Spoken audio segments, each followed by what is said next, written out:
Hey friend, John here, and in this video I want to share with you Green Day's biggest hit.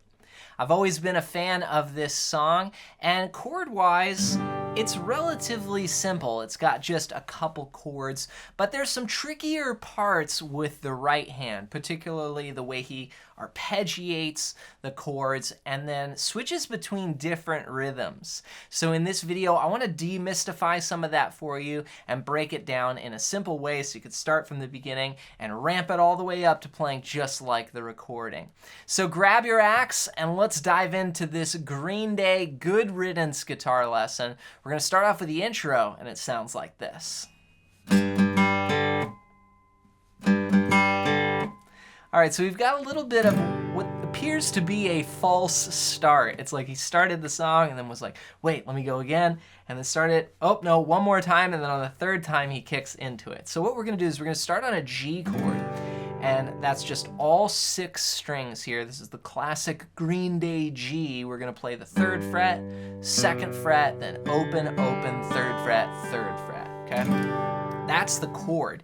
Now, our picking hand is going to play the 6th string twice, then the 3rd string, then go to the 4th string. And then immediately after that, we're going to rest by just bringing our strum hand down here on the strings. So if anything's ringing out, we just cut it off and mute the sound. And you can also relax your fretting hand as well. So it sounds like this. Now picking, I'm going down, down, up, up. Now you want to try to hit those strings, but it's also okay if you kind of strum it a little bit, and you're going to see how that's going to relate to the main progression when we get into this opening groove. So if I count it out and put this together, we're using a 16th note rhythm, 1, 2, 3, and a 4, and a 1, and a 2, and a 3, and a 4, and a 3, and a 4, and a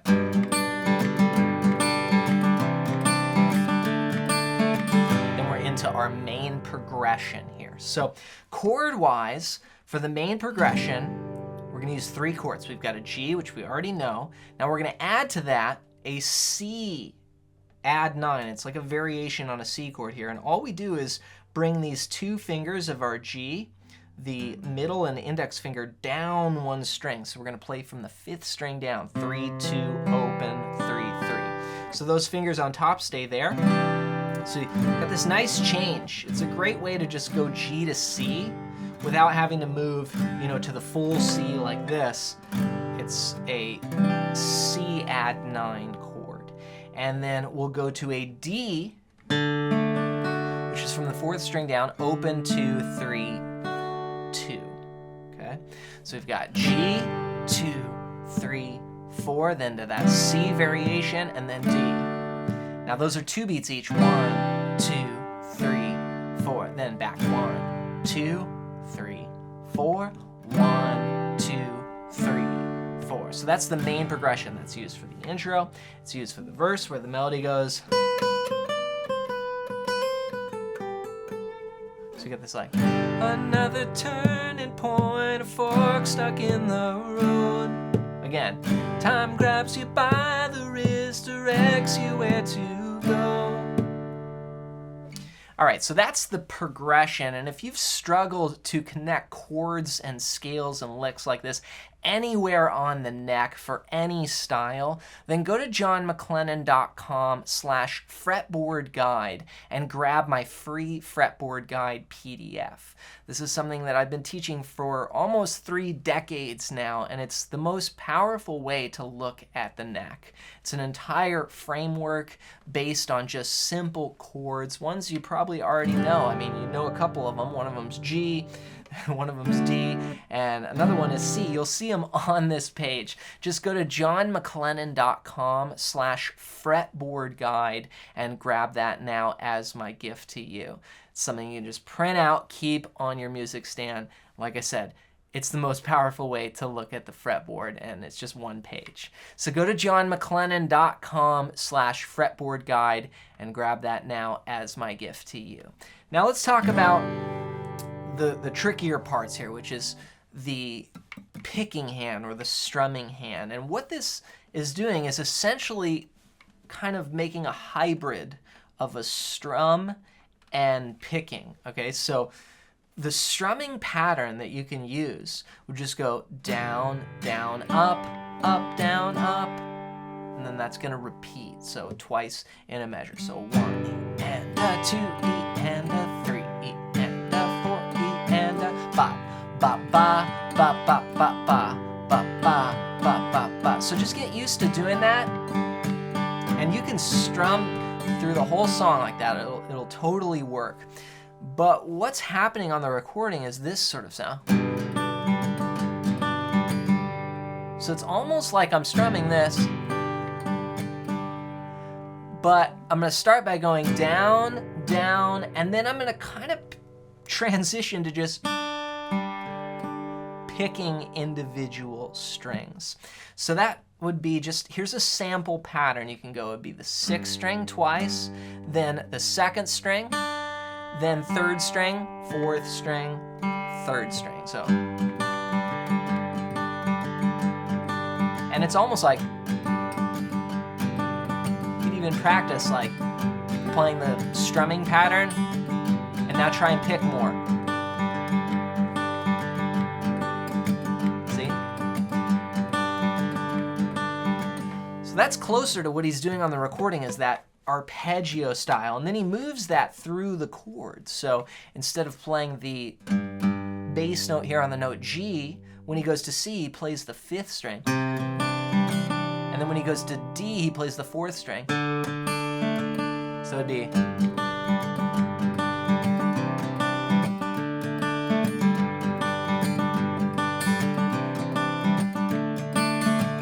And like I said, it's more of a blend of strumming. So sometimes it might be like picking the notes like this, like you hear at the beginning, and then other times it might be, see, I hit those same notes now as a strum. So instead of, it's, right? And you get a different sound. So there's no real wrong or right, like whether you went or you strummed it or you blend it.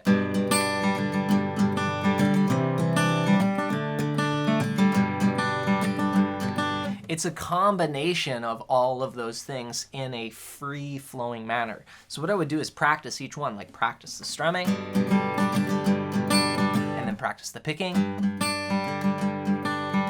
and see if you can, start mixing them together. But like I said, that's more of an advanced way of playing, right? And it's all just 3 chords, right? Simple chords, but tougher to do there with the right hand. So the easiest way is just strum it, then more advanced would be adding the picking and the strumming together. So after we go through this main progression, then we go to the pre-chorus. So that's like, this brings in a new chord here, E minor, the 4th and final chord we need to know for the song, which is all 6 strings, open, 2, 2, open, open, open. We're gonna go 2 beats on each chord like this. 1, 2, then go to D, then C, add 9, then G. That goes twice. 1, 2, 3, 4, 1, 2, 3, 4. Now if I strummed it,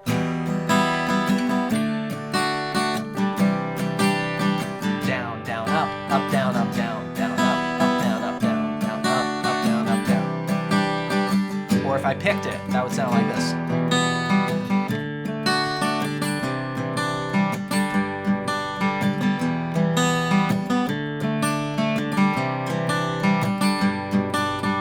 Okay, that's the pre-chorus. Then the chorus, it's something unpredictable. That's where he sings those lyrics there. That's going to sound like this. It's something unpredictable, but in the end there's right. I hope you have the time of your life. Then we're back to the main progression. So that just goes E minor, 2 beats, G, 2 beats. Again. Then the last time, E minor, then D, and then back to the main progression. If I strummed it, is right. I hope you have the time of your life. Or if I picked it.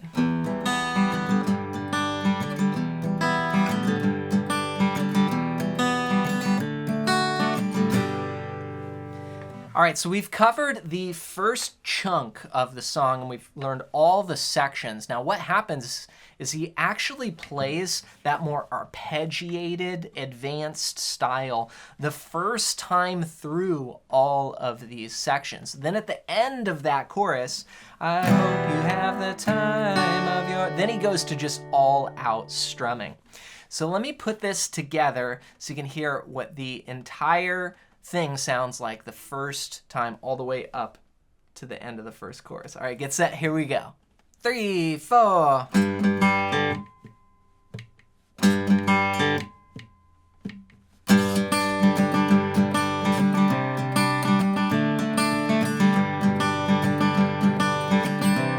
And the verse, here we go. Another turning point, fork stuck in the road.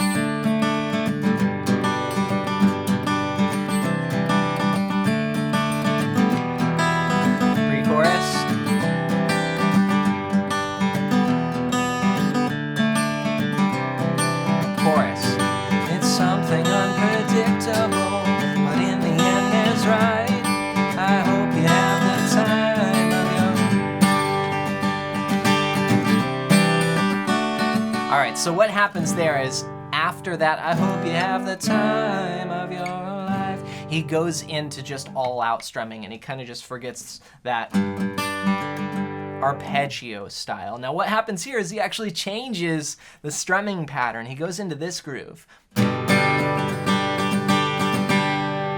which is just down, down, down, up. Okay, that's the first half. Down, down, down, up, down, up, down, up. So ba ba ba ba ba ba ba ba ba ba ba ba. If I count it out, 1 E and a 2 E and a 3 E and a 4 E and a, starting out with 2 eighth notes, 1 E and a, then 2 E and a, 3 E and a, 4 E and a. And then he does some syncopation there, so he'll change the chords on those quick 16th notes. So.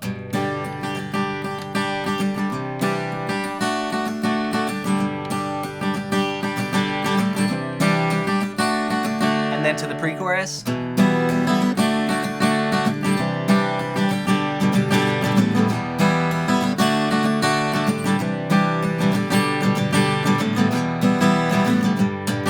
Back to the other part.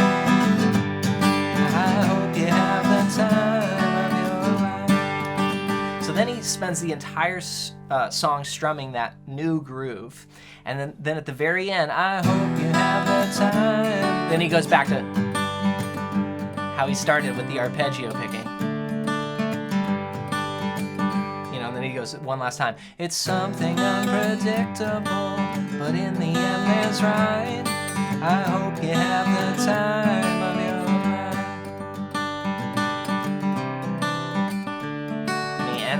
on the main progression. After the D, just go to G. A little slow down, a little retardando there at the end. So there you have it. Those are some insider tips on Green Day's biggest hit, Good Riddance. It's a great song. There's a lot in there. Again, the right hand is where the trickier parts come in, and then the rest is just getting those chord changes smooth. And once you start putting that all together, you can sound just like the recording.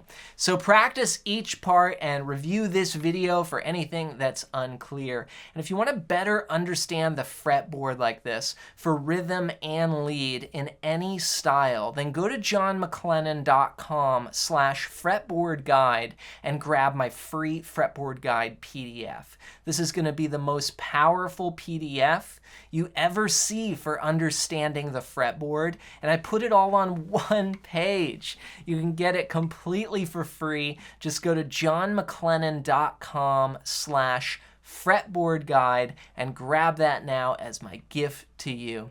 As always, thanks for watching, and if you enjoyed this video, you might like this one next.